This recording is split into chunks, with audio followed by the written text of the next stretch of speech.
Hey there, music fans. Welcome back to the channel. I'm your host, Steven, and thank you so much for tuning in. I received my copy of Prince's Around the World in a Day, the 40th anniversary. This is the 2 CD Deluxe Edition.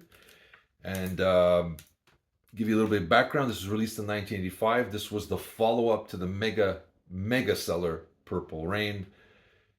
And at that point, Prince was untouchable. I guess the studio kind of thought he could, and he believed he can do anything he wants. And he came out with this kind of psychedelic album, kind of Prince meets the Beatles' Magical Mystery Tour and Sgt. Pepper. Very different album, not what the fans were expecting, not what anybody was expecting. Very little promotion in the beginning. I think it was out in the stores for a month before he actually put out a video. Very different approach.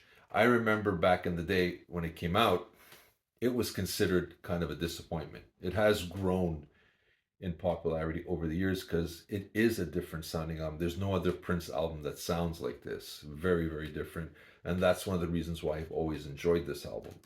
So I was looking forward to the remaster. And I'm going to say, here's the original, the CD that I had all these years. Here's the new one.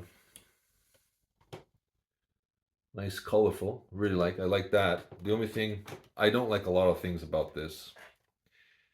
I know a lot of people saying there's not a lot of songs from the vault. This is more from the B-sides, 7-inch, 12-inch singles kind of thing. B-sides, whatever.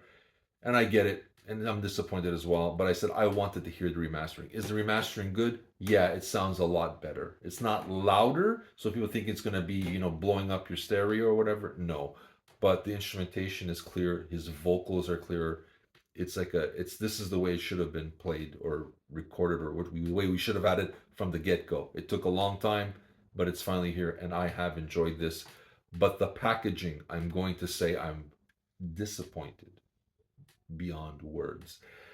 It looks great, and I'm not taking away, but you got kind of like a sticker to hold this, so it's going to rip the back of your CD, of the booklet, the case. So this will be ripped off eventually. It's already cracking everywhere.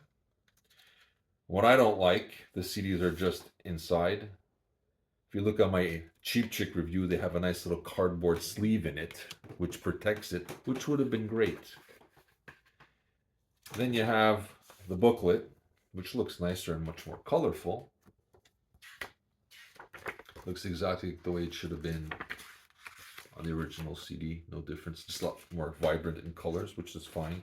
I put the sticker, it says Prince and the Revolution, 2 CDs, the iconic 1985 album remastered for the first time, and remastered B-sides, mixes, and edits. Then you have the other disc. It's just the original disc is in here, where if I pull it out, it's either going to hit the tape and it's going to cause damage. I don't know who thought about this, but fire the guy. This is a cluster F in epic proportions. I'm disappointed in the packaging. As for you get the original album remastered. The second disc is Raspberry Beret, a new mix. She's Always in My Hair, the 7-inch. She's Always in My Hair, a new mix it's over 6 minutes long. You got Paisley Park remix, Pop Life, Fresh Dance Mix, Pop Life extended version over 9 minutes long. Hello, the 7-inch version. Hello, Fresh Dance Mix.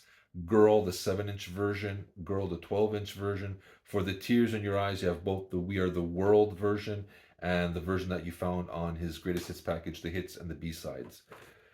Like I said, it sounds great, but it doesn't even close properly. So it's and like I said, you have to put tape on to keep it closed, which is going to rip the packaging. So I don't know who thought this was a good idea, but it is horribly, horribly packaged.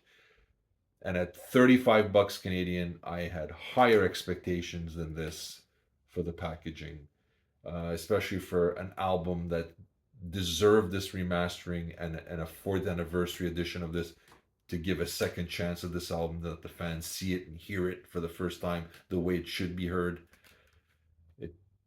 This is unacceptable. I don't know who did this, but please look at the Purple Rain one. It looks great. Sign of the Times is great. Diamonds and Pearls is great. What happened here? What happened here is a humongous misstep. and I'm disappointed, and that's the biggest thing that's going to take away from me. I was heartbroken yesterday when I took it out of my Amazon package. Heartbroken. But at the end, it's about the music and not about the packaging. But it does hurt me knowing that at one point this will be ripped because of the tape that holds it together. And that's my take. So if anybody knows anybody at Sony Legacy who reissued this thing, please, for the future remasters, don't go this route. Not with the tape. Put little booklet sleeves for the CDs, please, and keep it. If we're going to spend $40, I'd like to keep it a little longer than 6 months. But that's me. You let me know what you think. You're looking forward to this release. You're not. You don't care. You never were a fan of this album. I'd love to hear your thoughts on this. Some people don't even know about this album.